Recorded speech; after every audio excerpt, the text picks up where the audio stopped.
રાજ્યમાં કાળઝાળ ગરમીની અસર દેખાવા લાગી છે। ગરમીના કારણે કમળો, ઝાડા ઉલટીના કેસમાં વધારો થયો છે। અમદાવાદની અસારવા સિવિલમાં દર્દીઓનો ધસારો જોવા મળી રહ્યો છે। દર્દીઓની સેવા માટે વિશેષ વ્યવસ્થા કરવામાં આવી છે। હરતી ફરતી રિક્ષામાં પાણીની પરબ ચલાવવામાં આવી રહી છે અને ત્યારે હીટવેવની આગાહી વચ્ચે શરીરની સંભાળ લેવી પણ જરૂરી છે।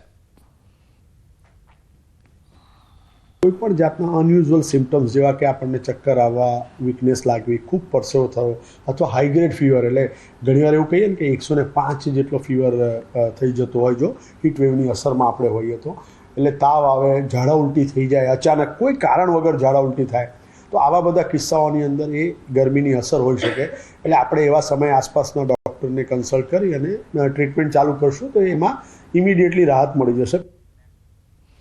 ગોંડલમાં તંત્રની ઘોર બેદરકારી જોવા મળી છે। પાણીની પાઇપલાઇન તૂટતા 80 ફૂટ સુધીના ફુવારો ઉડ્યા। ગોંડલ શહેરમાં પાણીની પાઇપલાઇન તૂટતા હજારો લીટર પાણીનો વેડફાટ થયો છે। તો ભાદરના પીવાના પાણીની પાઇપલાઇન ગોંડલ શહેર પાસે આવેલ ગોલ્ડન સિટી નજીક તૂટી છે। પાણીની પાઇપલાઇન તૂટતા 80 ફૂટથી ઊંચો ફુવારો ઉડ્યો છે અને એક જ જગ્યાએ વારંવાર તૂટે છે પાણીની પાઇપલાઇન। 80 ફૂટથી ઊંચો ફુવારો ઉડ્યો અને લોકોને ગરમીથી રાહત મળી, પરંતુ એના બદલામાં હજારો લીટર પાણીનો વેડફાટ થયો। લીલાખા ગામ નજીક આવેલ ભાદર ડેમમાંથી રાજકોટ શહેરમાં જતી ભાદરના પીવાના પાણીની પાઇપલાઇન ગોંડલ શહેર પાસે આવેલ ગોલ્ડન સિટી નજીક તૂટી હતી અને જેના કારણે પાણીના ફુવારા ઉડ્યા હતા।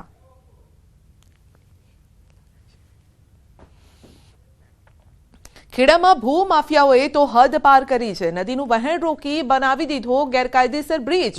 ખેડામાં ભૂમાફિયાઓ બન્યા છે બેફામ। રઢુ ગામમાં નદી પરના બ્રિજના એક્સક્લુઝિવ આ દ્રશ્યો છે। વાત્રક નદીનું વહેણ રોકીને ગેરકાયદેસર બ્રિજ બનાવ્યો છે। નદીનું વહેણ રોકી બ્રિજ બનાવી ગેરકાયદેસર ખનન। નદી પર ગેરકાયદેસર બ્રિજ બનાવી માટીની ચોરી કરી છે। ભૂમાફિયાઓ બેફામ બન્યા છે અને તંત્રની કામગીરી સામે સવાલ ઉઠ્યા છે। તો હજારો મેટ્રિક ટન માટીનું ખનન કર્યા બાદ તંત્રને બ્રિજની જાણ થઈ। ખાણ ખનીજ વિભાગને જાણ હતી કે નહીં તે પણ સવાલ છે। બ્રિજની જાણ માતર મામલતદારને તથા રાતોરાત બ્રિજને કલેક્ટરની સૂચનાથી તોડી પડાયો છે। તો ગેરકાયદેસર ખનન મુદ્દે રઢુ ગામના સરપંચનું નિવેદન છે। રઢુ ગામમાં ચારે તરફ ગેરકાયદેસર ખનન ચાલે છે। અગાઉ અધિકારીઓ આવ્યા હતા તપાસમાં। 2 વખત નાનો સરખો દંડ પણ ફટકાર્યો। નદી ઉપર પુલ છે એ તો મને પણ ખબર ન હતી।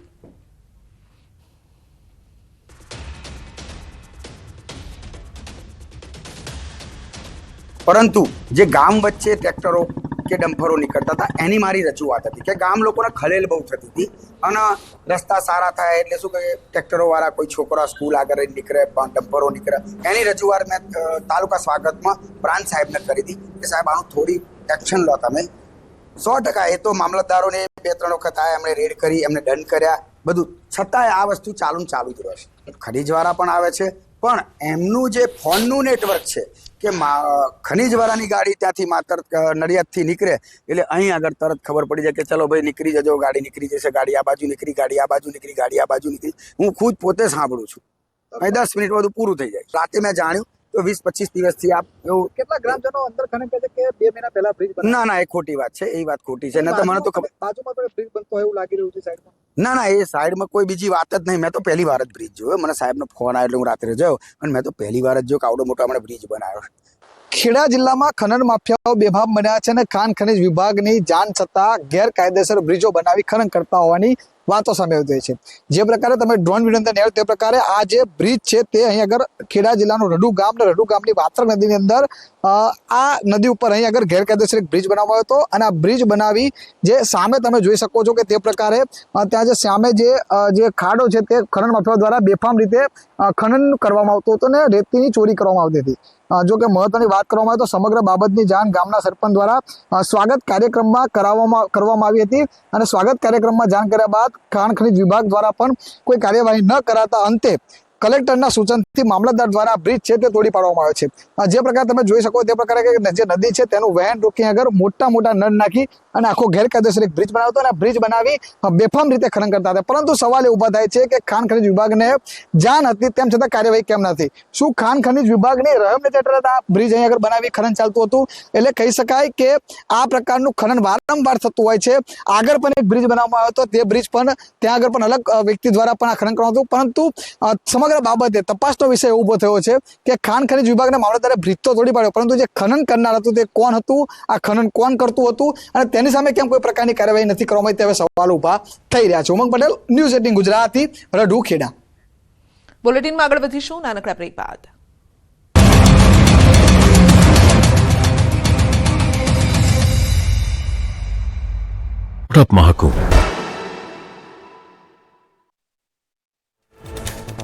ડીસા પાલનપુર હાઈવે પર બાઇક અને સ્કૂટર ધડાકાભેર અથડાયા। અકસ્માતમાં યુવકનું મોત, એક વ્યક્તિ ગંભીર રીતે ઇજાગ્રસ્ત। અકસ્માતની ઘટનાના સીસીટીવી સામે આવ્યા। સુરતના વાય જંકશન ઉધના મગદલ્લા રોડનો વિડીયો વાયરલ। બીઆરટીએસ રૂટમાં પ્રવેશેલા વાહનોને સામેથી બસ આવતા રિવર્સ લેવાનો વારો આવ્યો।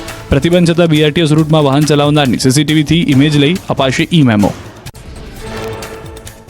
અમદાવાદના સીટીએમ વિસ્તારમાં અકસ્માત, રસ્તાની બાજુમાં પાર્ક કરેલી કારને કાર ચાલકે ટક્કર મારી, સીસીટીવી સામે આવ્યા।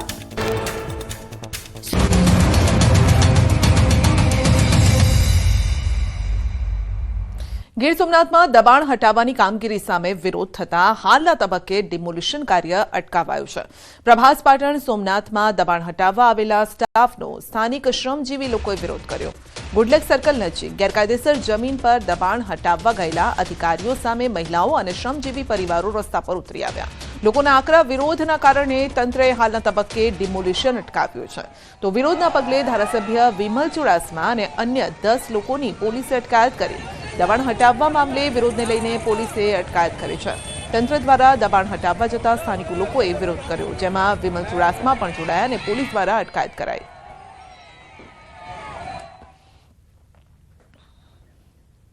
ડિમોલિશનની નોટિસ આપતા વિરોધ થયો છે। સરખેજ જોહાપુરા વિસ્તારના લોકોએ વિરોધ કર્યો છે। 15 વર્ષથી અહીં રહે છે લોકો, મકાન તોડશે તો ક્યાં રહીશું તેવું રહીશોનું કહેવું છે।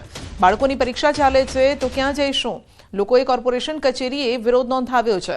મોટી સંખ્યામાં મહિલાઓ ત્યાં પહોંચી હતી, બાળકો પણ લઈને પહોંચી હતી અને તેઓએ વિરોધ નોંધાવ્યો છે કે જો ડિમોલિશન કરવામાં આવ્યું તો તેઓ ઘરથી બહાર નીકળી જશે અને ક્યાં જશે। બે દ્રશ્યો છે ગીર સોમનાથ અને અમદાવાદના।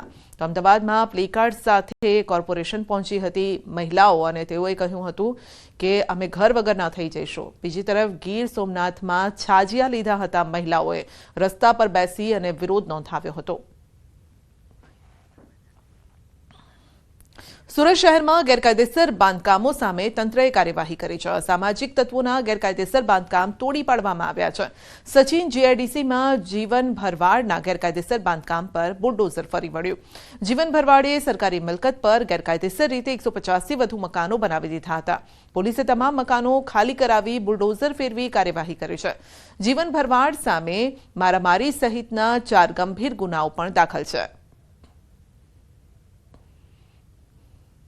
કે જે અસામાજિક તત્વો હોય અને જે સરકારી જગ્યા ઉપર પોતાનો ગેરકાયદેસર કબજો રાખી વસવાટ કરતા હોય અથવા તો કોઈ પણ રીતે ભાડું ઉઘરાવતા હોય તો તેનું ડિમોલેશનની કાર્યવાહી કરવાની સૂચના હોય। જે અનુસંધાને આ જીવન મેપા ભરવાડ છે એને આ વિસ્તારમાં સરકારી ખાડી ઉપર 149 જેટલી ઓરડીઓ અને 6 જેટલી દુકાનો ગેરકાયદેસર બાંધકામ કરેલું હતું। તો એસએમસીના સંકલનમાં રહી અને આ જે અસામાજિક તત્વ છે તેનું ગેરકાયદેસરનું બાંધકામ દૂર કરવાની કાર્યવાહી થઈ રહી છે। સુરતના વરાછામાં માથાભારે મહિલાનો આતંક જોવા મળ્યો છે। કારખાનેદારનો સળિયો મારીને માથું ફોડી દીધું છે। ભાવિકા વાળા નામની માથાભારે મહિલા પર આરોપ લાગ્યો છે। કારખાના બહાર બેસી અપશબ્દો ન બોલવા કહ્યું હતું। અપશબ્દો ન બોલવાનું કહેતા કારખાનેદારને માર માર્યો। ભાવિકા સહિત 4 આરોપીઓએ માર માર્યાનો આરોપ છે। ભાવિકા વિરુદ્ધ અગાઉ પણ નોંધાયેલા છે ગુના। હાલમાં વરાછા પોલીસે માથાભારે મહિલા ભાવિકાની ધરપકડ કરી છે। નર્મદાની ધારીખેડા શુગર ફેક્ટરીએ તેના સભાસદોને શેરડીના 3,455 રૂપિયાનો ભાવ આપ્યો છે અને નવી પિલાણમાં સિઝનમાં શુગર ફેક્ટરી ખેડૂતો પાસેથી પ્રતિ ટન 3,455 રૂપિયાના ભાવથી શેરડીની ખરીદી કરશે. રાજ્યમાં બારડોલી અને કામરેજ બાદ ધારીખેડાના ભાવ સૌથી વધારે છે. નર્મદા શુગર ફેક્ટરી દ્વારા તાજેતરમાં નવા પિલાણની સિઝન માટે શેરડીના ભાવ પાડવામાં આવ્યા છે, જે એક ટનના ભાવ 3,455 રૂપિયા પડ્યા છે. આ ભાવ રાજ્યમાં આવેલી શુગર ફેક્ટરીઓમાં ત્રીજા ક્રમે આવે છે. બારડોલી શુગરે 3,502 રૂપિયા ભાવ પાડ્યા, જ્યારે કે કામરેજ શુગરે 3,481 ભાવ પડ્યા છે. નર્મદા શુગરે 3,455 રૂપિયા. તો નર્મદા શુગરના સંચાલકો દ્વારા સારા ભાવ પાડવામાં આવતા ખેડૂતોમાં ખુશી છે. કેટલાક ખેડૂતો તો ભાવ જાહેર થતાં શુગર ફેક્ટરી ખાતે ફૂલહાર લઈને ચેરમેન ઘનશ્યામ પટેલ અને એમડી નરેન્દ્ર પટેલ તેમની ટીમને બોર્ડ ઓફ ડિરેક્ટરને શુભેચ્છા આપવા માટે પહોંચ્યા. ગુજરાત રાજ્યની શુગર ફેક્ટરીઓની વાત કરીએ તો હજુ ગણદેવી, પંડવાઈ, મરોલી, વડોદરા, વલસાડ, કાંઠા, કપોર શુગર ફેક્ટરીઓના ભાવો જાહેર કરવામાં આવ્યા નથી. પરંતુ ગત વર્ષ કરતાં પણ નર્મદા શુગર દ્વારા ભાવ ઊંચો પડતા ભરૂચ નર્મદાના ખેડૂતોમાં ખુશી છે. નર્મદા જિલ્લામાં ઉદ્યોગ ધંધા બિલકુલ નથી અને ખેડૂતોનો મુખ્ય આધાર ખેતી પર છે અને ચાલુ સાલે જે બજાર જે પડ્યા છે અમારા તેનાથી લોકોને સંતોષ છે અને આનંદની લાગણી વ્યક્ત કરીએ છીએ. 3555 રૂપિયા ભાવ પડ્યો છે અને અમારું પૂરું કટિંગ પૂરું થઈ ગયું છે અને ગુજરાતમાં ત્રીજા નંબરના ભાવ પડ્યા છે. 3415 રૂપિયા ખેડૂતના હાથમાં જશે. 40 રૂપિયાની કપાત છે અને 770 રૂપિયા શેરડી કાપણી વાહતુકના છે. આમ મળીને ખૂબ સરસ ભાવ પાડવાનો પ્રયત્ન કર્યો છે. આ ભાવ મારા સભાસદો જે અનુશાસનમાં રહે છે તેના લીધે છે અને કર્મચારીઓ પણ ખૂબ સારી મહેનત કરે છે. પરિણામે આ ગુજરાતમાં સારા ભાવ આપવાનો પ્રયત્ન કર્યો છે. સુરતમાં વધુ એક વિદ્યાર્થીનીના રહસ્યમય મોતથી ચકચાર મચી ગઈ છે. ઉમરપાડાની ગોવત ગામની વિદ્યાર્થીનીનું મોત થયું છે. માથાનો દુખાવો થયા બાદ દવા પીને સૂઈ ગઈ અને જે બાદ વિદ્યાર્થીની ઉઠી જ નહીં. આદર્શ નિવાસી શાળામાં રહીને અભ્યાસ કરતી હતી. 14 વર્ષીય યશ્વીના મોતથી અરેરાટી ફેલાઈ ગઈ છે અને ગૃહમાતા દ્વારા પરિવારને જાણ કરવામાં આવી, જે બાદ વધુ સારવાર અર્થે બારડોલી બાદ સુરત સિવિલ હોસ્પિટલમાં ખસેડાઈ. પરિવારે તપાસ કરતા દીકરીના શરીર પરથી શંકાસ્પદ નિશાનો મળી આવ્યા અને તેથી પરિવારે દીકરીના મોતની આશંકા વ્યક્ત કરી છે. ડૉક્ટરને ત્યાં બારડોલી પૂછતા એમના અભિપ્રાય પ્રમાણે અને લ્યુકોમિયાની અસર હતી. બ્લડ કોટિંગના કારણે ચકાવવાની અસર છે એવું કીધેલું, પણ તેમ છતાં આપણે જે છે એ પીએમ રિપોર્ટ આધારે ચોક્કસથી આગળની તપાસ કરી લઈશું. સુરત જિલ્લાના ઉમરપાડાના ગોવત ગામની એક 14 વર્ષીય કિશોરીનું મોત થતાં પરિવાર દ્વારા બાળકીની હત્યાના આક્ષેપો કરવામાં આવ્યો છે. ખાસ કરીને ધોરણ 9માં ભણતી આ બાળકીનો મૃતદેહ સુરત પીએમ માટે આવ્યો છે, ત્યારે તેના પરિવારોએ આક્ષેપ કર્યો. પરિવારના સભ્યો આપણી સાથે સીધા વાત કરીશું. આપનું નામ? મણિલાલ વસાવા બોલો છો. શું ઘટના બની છે? ઘટના એવી બની કે છોકરીને અમને 4-4:30 વાગે હોસ્ટેલમાંથી ફોન આવે છે, તમારી છોકરી બીમાર છે એમ કરીને. અમે 4-4:30 વાગે જઈએ છીએ તો બેભાન હાલતમાં જોવા મળે છે. ત્યાંથી અમને કોઈક જવાબ નહીં આપ્યો. અમે અમારી રીતે હોસ્પિટલમાં લઈ જઈએ છીએ અને હોસ્પિટલમાં છોકરીનું મોત નીપજે છે. શું કહેવા માંગો છો? સુરત ડેડ બોડી લઈને આવ્યા છો. અમને અમારી ન્યાય જોઈએ, અમારી છોકરીને, અમારા પરિવારને સચોટ ન્યાય જોઈએ. શું લાગે છે છોકરીના શરીર પર જે રીતે નિશાનો મળી આવ્યા? અમને લાગે છે કે છોકરીને ખૂબ ટોર્ચર કરવામાં આવી છે, માર મારવામાં આવ્યો છે. બિલકુલ. અન્ય સભ્ય છે, આપણે સીધા એમની સાથે વારી. આપનું નામ, સમગ્ર ઘટનાને લઈને શું કહેશું? મારું નામ નીરજભાઈ મુરજીભાઈ વછવા છે. જે મરનાર છે એમના હું મામા છું. છોકરી એક દિવસ પહેલાં બીમાર હતી, પણ અમને એવું સ્કૂલ તરફથી કંઈ, પ્રિન્સિપાલ તરફથી કે કંઈ વોર્ડન તરફથી અમને કંઈ કહેવામાં આવ્યું નથી. પણ જ્યારે એમનું તબિયત બગડી ત્યારે અમને 4-4:30 વાગ્યાના ટાઈમે અમારા પર ફોન આવ્યો.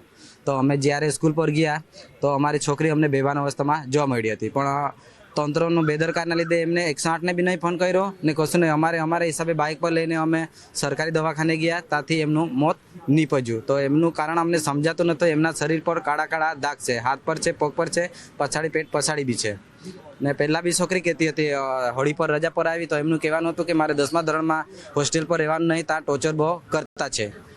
બિલકુલ 14 વર્ષની કિશોરીના મોતને લઈને પરિવારે આક્ષેપ કર્યો છે. જો કે આ દીકરી હોળી સમયે ઘરે ગઈ હતી ત્યારે તેને ટોર્ચરિંગ કરતા હોય હોસ્ટેલવાળા તેવી ફરિયાદ પણ કરી હતી. જો કે હવે આ કિશોરીનો મૃતદેહ લઈ પરિવાર સુરતની નવી સિવિલ હોસ્પિટલ ખાતે ફોરેન્સિક પીએમ માટે પહોંચ્યો છે અને ફોરેન્સિક પીએમના રિપોર્ટ બાદ જ સાચી જે વાત છે તે સામે આવશે. પણ અત્યારે તો ટોર્ચરને લઈ અને તેના શરીર પર મળેલા નિશાનને લઈ આ કિશોરીની હત્યા થયા હોવાનો આક્ષેપ પરિવાર દ્વારા કરવામાં આવી રહ્યો છે. કેમેરામેન જીગર ગુગલ સાથે કીર્તેશ પટેલ, ન્યૂઝ 18 ગુજરાતી, સુરત. કાયદેસર કાર્બોસેલના કુવાની યાદી જાહેર કરી છે. જામવાડી ગામની સીમમાં 152 અને ભડોલા વિસ્તારમાં 19 સહિત કુલ 171 ગેરકાયદેસર કાર્બોસેલના કુવાની યાદી જાહેર કરાઈ. સર્વે નંબર અને કબજેદારના નામ સહિતની વિગતો જાહેર કરતા ભૂમાફિયાઓમાં ફફડાટ છે. અંદાજે 123 કરોડની કિંમતના કાર્બોસેલનું ગેરકાયદેસર ખનન થયું હોવાનું સામે આવ્યું. ચોટીલા પ્રાંત અધિકારીએ થાન તાલુકામાં થોડા દિવસો પહેલા કરેલ ગેરકાયદેસર ખનીજ ચોરી ઝડપી પાડી હતી. ટ્રોલી, કાર્બોસેલ, ટ્રેક્ટર, ડીઝલ મશીન સહિત 3.25 કરોડનો મુદ્દામાલ જપ્ત કર્યો. તમામ ગેરકાયદેસર કાર્બોસેલના માલિકો સામે કાયદેસરની કાર્યવાહી હાથ ધરાઈ છે.